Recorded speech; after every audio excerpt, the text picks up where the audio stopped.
बात है। राजपुर गांव में एक बहुत बड़ा तालाब था। उस तालाब के किनारे ही एक बरगद का पेड़ था। गांव की सभी स्त्रियां त्योहारों पर खूब सज धज कर उस पेड़ की पूजा करती थीं। गांव में ये मान्यता थी कि बरगद बाबा सभी की मनोकामना पूरी करते हैं। पूजा में पूरी, गुलगुले, हलवा और खीर चढ़ाया करती थीं। उसी पेड़ से कुछ ही दूरी पर एक बांस का झुरमुट था, जिसमें एक सिरकटा भूत रहता था। वो सन्नाटा होते ही बांस के झुरमुट से निकलकर आने जाने वाले लोगों को बहुत परेशान करता था। उसके डर की वजह से कोई उधर अकेले नहीं जाता था। अगर गलती से भी कोई चला जाता तो वहाँ बेहोशी की अवस्था में ही पाया जाता। ये गांव की औरतें बरगद के पेड़ की पूजा करती हैं और इतने अच्छे अच्छे पकवान चढ़ाती हैं। मुझे कभी कोई नहीं पूछता। बरगद पर चढ़ाई जाने वाली सारी चीजें देखकर उसे बहुत गुस्सा आता था। उसकी भी इच्छा होती थी कि लोग उसकी भी पूजा करें, लेकिन उसकी हरकतों से सब लोग उस बांस के झुरमुट के पास फटकते भी नहीं थे। एक बार बंसी नाम का एक किसान शहर से एक गाय खरीद कर ला रहा था, परंतु उसे गांव पहुंचते पहुंचते बहुत रात हो गई। अब क्या करूं? वो सिरकटा भूत तो मेरा रास्ता जरूर रोकेगा। आज तो बड़ी अच्छी दावत उड़ाऊंगा मैं।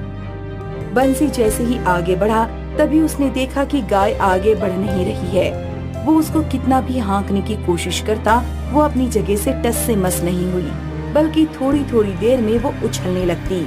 हे भगवान, बड़ी मुश्किल से गाय खरीद कर लाया था। अगर इसे छोड़कर जाता हूँ तो वो सिरकटा भूत इसे भी नहीं छोड़ेगा। तब तक उसने देखा कि गाय घूमकर उस तालाब की तरफ जाने लगी। अरे बाप रे, लगता है वो दुष्ट मेरी गाय को हाँक कर ले जा रहा है। बंसी दौड़ता हुआ अपनी गाय के पीछे पीछे भागने लगा, लेकिन तभी उसे ठोकर लगी और वो मुंह के बल गिर पड़ा।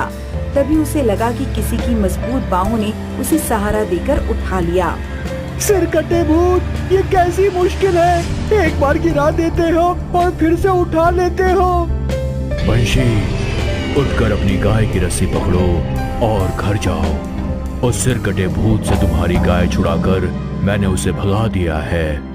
आप कौन है? आप जो भी है, मेरी तरफ से आपको बहुत बहुत धन्यवाद। अक्सर ऐसा ही होता। सिरकटा भूत जब भी किसी को परेशान करता, तब एक बूढ़े बाबा आकर उसे बचा लेते। मीना, आज बहुत अच्छी खीर बना लो, चलकर बरगद बाबा को चढ़ा देंगे। मैं भी यही सोच रही थी। हो सकता है बूढ़ा आदमी कहीं बरगद बाबा ही न हो। ऐसे तो उन्हें आज तक किसी ने गांव में नहीं देखा। खीर बनाकर वो दोनों बरगद के नीचे बैठ गए और एक दोने में खीर रखकर चढ़ा दी। हे बरगद बाबा, आपको किसी ने नहीं देखा, लेकिन आपकी अद्भुत शक्तियों की वजह से ही हमारे गांव के लोग रह पा रहे हैं, वरना उस सिरकटे भूत ने तो सबका जीना हराम कर दिया था। तभी अचानक बांस के झुरमुट में थोड़ी हलचल सी हुई और ऐसा लगा कि बांस के झुरमुट में से कोई गुर्रा रहा है। चलो मीना, घर चले। गाय की वजह से उनकी अच्छी आमदनी हो रही थी। एक दिन कोई त्योहार था। गांव की सारी औरतें खूब पकवान बनाकर बरगद बाबा को चढ़ाने ले गई थीं। बंसी की बेटी मुनिया, जिसकी शादी होने वाली थी, वो भी बरगद के नीचे अपने होने वाले पति की लंबी उम्र की कामना कर रही थी। वाह, देखो सारी औरतें कैसे सज धज के पकवान चढ़ा रही हैं और वो बंशी की छोकरी तो बड़ी छम छम पायल खनका रही है। आज इसको अपना शिकार बनाता हूँ। सभी औरतें वहाँ से वापस आ गईं, लेकिन मुनिया की पायल कहीं गिर गई। उसी को ढूंढने के लिए वो वहाँ रुक गई। अब आएगा मजा। वो उसके पास गया। तुम्हारी पायल खो गई है क्या? हाँ, तुमको कैसे पता? मैं जानता हूँ वो कहाँ है। बता दो, मैं खुद ही ले लूंगी। वो पायल मेरी ससुराल से आई है। वो उधर जो बांस का झुरमुट है ना, उसी में पड़ी है। मुनिया को तो वो पायल किसी कीमत पर चाहिए थी, तो बिना कुछ सोचे समझे बांस के झुरमुट के पास दौड़ गई। ये दुष्ट सिरकटा भूत आज इसको खत्म कर देगा। मुझे इसको बचाना ही होगा। ए लड़की, उधर कहाँ जा रही है? जा, अपने घर जा। तेरी पायल बरगद के नीचे ही पड़ी है। मुनिया को अचानक होश आया कि वो तो सिरकटे भूत के नजदीक जा रही थी। इस समय कोई है भी नहीं। उसने जाकर देखा कि बरगद के नीचे ही उसकी पायल पड़ी थी।